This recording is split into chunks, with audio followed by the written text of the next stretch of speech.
Okay, so in the previous lecture, I got started lecturing on drug cartels. And I had concluded on this slide, I had just talked about El Chapo Guzman, and then I moved on to this slide. I explained that this is the Mexican military, the Mexican Marines, who caught these five people associated with drug cartels, and here they're demonstrating the all the weapons they were caught with, and about 80% of the weapons that drug cartels use, they get them from the United States, where it's so much easier to get firearms. They have them in bulletproof vests just to minimize the chances of the drug cartels themselves killing them with a sniper shot. Yeah. This is what $207 million looks like in cash. And you can see here how the overwhelming majority of this money is in US dollars. And then here you can see the Mexican pesos.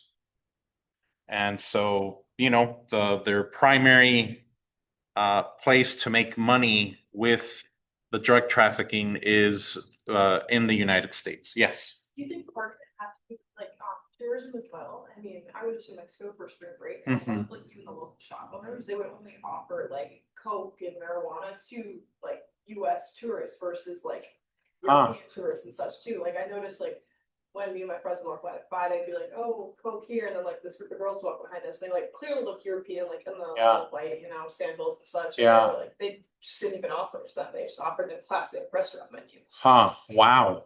Wow. Yeah, I haven't heard of that one before, but yeah, I guess it makes sense in resorts that that they see foreigners who they assume have money and assume are there to party with hard drugs, and yeah. And then this bottom picture here, this is not the Mexican military nor the Mexican police. This is a picture of drug cartel members of the Sinaloa cartel. And one of the things that they are known for doing is putting up banners or messages to different towns and cities. And so they'll, in this case, they put up a banner up on a wall. Sometimes they'll put banners on like bridges hanging with messages for the people. And so, they try to, and then nowadays I'm sure they communicate through social media. Um, Here's an example of what those messages say, and it gives you a little bit of insight as to how they see themselves. And so this is the message from El Chapo Guzman, from this guy. And so obviously it had to be before 2014. And so, okay, so he's got this message: a la ciudadanía, to the citizens. We've started to clean up Nuevo Laredo of the Zetas. The Zetas was a drug cartel that was made up by former Mexican military. The Mexican military used to be hired by the drug cartels to do hits for the drug cartels. And then eventually they ended up just making a cartel of their own called Los Zetas. They were taken out during the drug war, or their leaders were taken out, and so they've split up into smaller entities. But at this point is when the Zetas were strong. So to the citizens, we've started cleaning up Nuevo Laredo of the Zetas because we want a city that is free so that people can live in peace. And then in bold and red, we are drug traffickers. We do not bother, regular, honest people, hardworking people, or commerce. We don't want anyone to pay quotas to these leeches. And anyone who does pay the quotas will be considered a traitor for financing the Zetas. I am going to show these dirty Zetas how we work Sinaloa style, without kidnapping, without extortion. And then, in reference to you, number 40, which must be the code name for one of the SETA leaders. In reference to you, 40, letting you know that you don't scare me. I know that you sent H, the code for someone else, to drop heads right here in my territory because you don't have the balls nor the people to come do it yourself. Sincerely, El Chapo. Y que no se te olvide que soy tu mero padre. And don't forget who's your daddy. Yeah. But yeah, gives you some insight into how they kind of see themselves in their own minds and how they justify their illegal trade. And a lot of this has become, how should I say, popular in that, kind of similar to gangster rap. They have, similar to gangster rap, they've also come up with their own narco corridos. At times romanticizing the drug traffickers and the violence.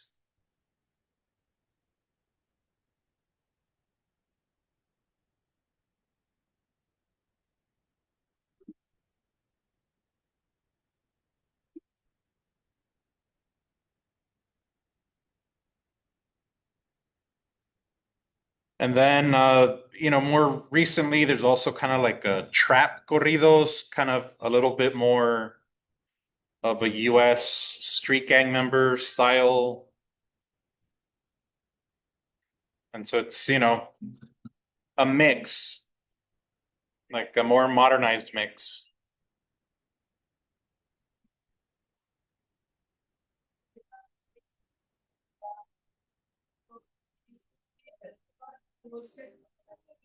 The guy with the long hair, he just came out with a movie on Netflix. So yeah.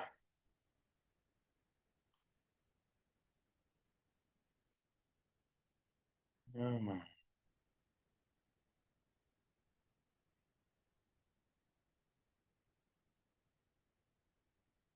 Whoops.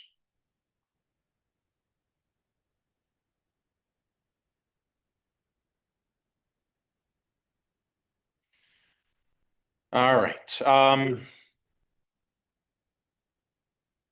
So again, the drug cartels, as far as they're involved in the United States, their focus is on trafficking drugs to the United States. The U.S. is a consumer of those drugs. The U.S. has the highest demand is one of the largest consumers of illegal drugs in the world, pays one of the highest prices for illegal drugs in the world, and so hence drug traffickers from throughout the world will compete with each other for the U.S. market. We also have, I mentioned the weapons. Uh, the majority of the weapons come from the United States. And then, of course, there's law enforcement trying to fight this, from the Drug Enforcement Agency, trying to tackle this drug trade, to law enforcement on the ground, going after the users of drugs, and then the bigger agencies going after the traffickers. Another federal example of that is alcohol, tobacco, and firearms, the ATF, which has been focused on the firearms part of it. And most of what they do, we don't find out about. But this is one example of something we did find out about because it became public. The ATF had a program called Fast and Furious, which was implemented from 2009 to 2011. And what they did is they went to gun shows where it was the easiest place for drug cartels to go buy their firearms in the US. And they um, They set up the firearms so that they could be traced, and they traced 1,700 firearms into Mexico. Within a month, 500 of them were found at violent crimes in Mexico. And the reason this information became public is because there was a Border Patrol agent named Brian Terry who was murdered in 2010 by one of these firearms. So when that happened, Congress demanded to have access to this information. And then that's how it became available to the public because a US Border Patrol agent, Brian Terry, was killed by one of these firearms that they were tracing to try to figure out which cartels were buying them and where they were taking them and that sort of thing. I mentioned, the US being a place that consumes illicit drugs. So here we're looking at alcohol, tobacco. Here we get to marijuana, cannabis, a much higher percentage than other countries. Cocaine, 4 times higher than other countries. This map is looking at the prevalence of drug use, purple being the highest, and the US being the only country in the world with a rate that high. Here we're looking at 2025 numbers of illicit drug use by country. And again, the United States at the highest. Looks like followed by Australia and Spain. And so, yeah, it's, yes, Legal drug use, illegal or? illegal. Uh, yeah, illicit drug use, although they're each a little bit different. Like this is looking at alcohol and tobacco as well. Um, yeah.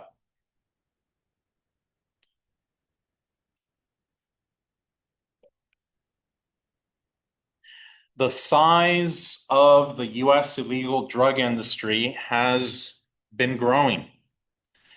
From 2008, when it was estimated to be between 19 and 39 billion, and just constantly growing to 64 to 85 to 109, to some of the most recent reliable numbers almost 10 years ago, when it was up to 157 billion, according to the US Bureau of Economic Analysis. So it has continued to grow. When I was looking this up to try to find more recent accurate numbers, I didn't find anything I was convinced by with being accurate numbers. But now there's sources saying that that the number's up in the 200 billion to 300 billion. But it seems the source didn't look like one I wanted to cite. So it's at least, it's been clearly growing, and it's at least at over 150 billion now, just in the United States, just illegal drugs.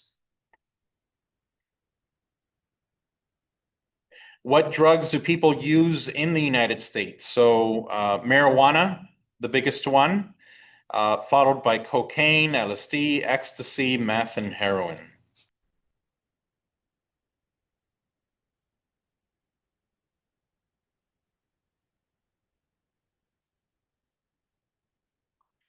So, a lot of times we're focused on the drugs coming into the United States, but the drug cartels would not be bringing the drugs into the United States if they couldn't get the money back out into their pockets. And so money laundering is a big part of that. Now, historically, traditionally, banks have helped them do it because you have an industry that's $150 billion, and everyone, including banks, have been trying to get a piece of that pie. Now, in 2012, HSBC, which is the largest bank in Europe, one of the top 10 banks in the United States, They were given a $1.9 billion fine because the US Department of Justice found that for over 10 years, they had been helping drug cartels launder their money. And then people who are, who get caught with a small amount of drugs is prosecuted and thrown in prison for years, while the banks that are caught laundering billions of dollars per year for over the course of 10 years get zero prosecution. No criminal convictions for the bankers responsible for helping them launder their money. One of the excuses is that they're too big to prosecute. If you penalize them too much, then you're going to hurt the US economy, you're going to hurt the world economy, which I get, but in my opinion, there should be a way to personally incarcerate them, not just the corporation as a whole. Banks operating in America, the British bank SSBC was under fire for using their bank to enable drug lords, even suspected terrorists. ABC's chief investigative correspondent Brian Ross tracked down the men at the top.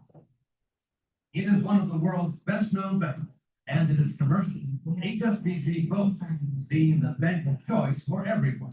HSBC, the world's local bank.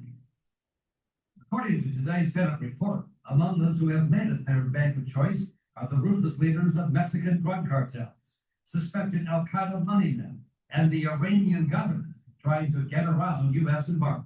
You need to have a bank that's willing to take you on as a customer, knowing that your customers are dodgy, your relationships are bad, and you're in illegal activity. And internal documents show HSBC executives knew exactly what they were doing. We are allowing organized criminals to launder their money, wrote one executive. Today, bank executives sheepishly admit there had been cover-ups of the relationships. Suspect accounts were left open for years. Is there any way that that should have been allowed to happen at the time? No, Senator. One HSBC executive admitted he made the decision to move money for a Saudi bank that the CIA report says helped finance Al-Qaeda around the time of the 9/11 attacks. Did you believe what you wrote at that time? At that moment, yes. As to whether HSBC should lose its U.S. banking license, its senior executive here today did not want to talk about it. It's about your even now, it's suspected terrorism. Brian Ross, ABC News.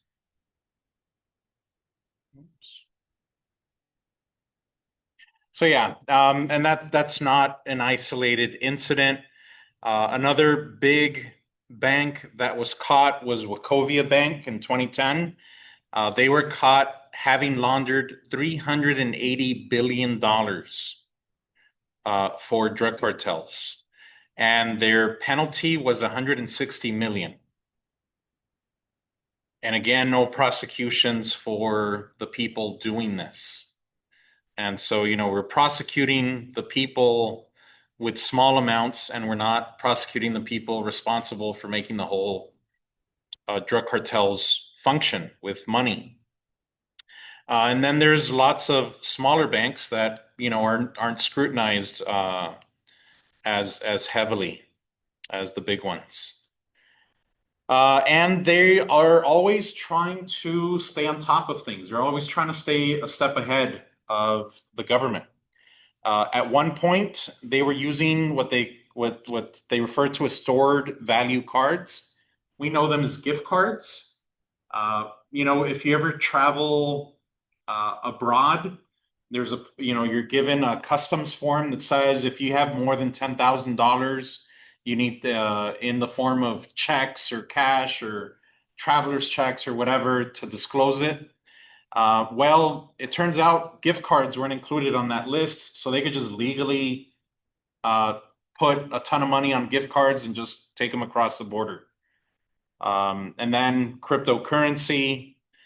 And then now they're making use of Chinese triads as a way of trying to avoid their money getting caught trying to cross borders. What the wealthy Chinese elite have to do with Chinese triad members and Mexican drug cartels? The Chinese triad members launder drug profits through a system of informal money transfers called flying money in Chinese. The Mexican cartels make money from selling drugs. Let's say they have $1 million in cash they make from fentanyl sales. That money gets put in a bag and given to members of the Chinese triad in the US. In exchange, the triad pays back the cartels in legal pesos, minus the commission fee. The triads are now holding $1 million of dirty cash. That's US dollars that wealthy Chinese elites want. So the triads give that dirty drug money to those elites. In China, those wealthy elites transfer the same amount of money in Chinese currency to multiple bank accounts controlled by the triads. All these complex moves are known as mirror transactions. No actual money crosses borders. Chinese yuan stay in China, dollars stay in the US, and pesos stay in Mexico. It all happens super quick, making it almost impossible for US authorities to pick up on. The Chinese triad members we were with showed us receipts. So yeah, they're now doing these quick digital mirror transactions where they don't have to cross the borders as a way of being able to get their money.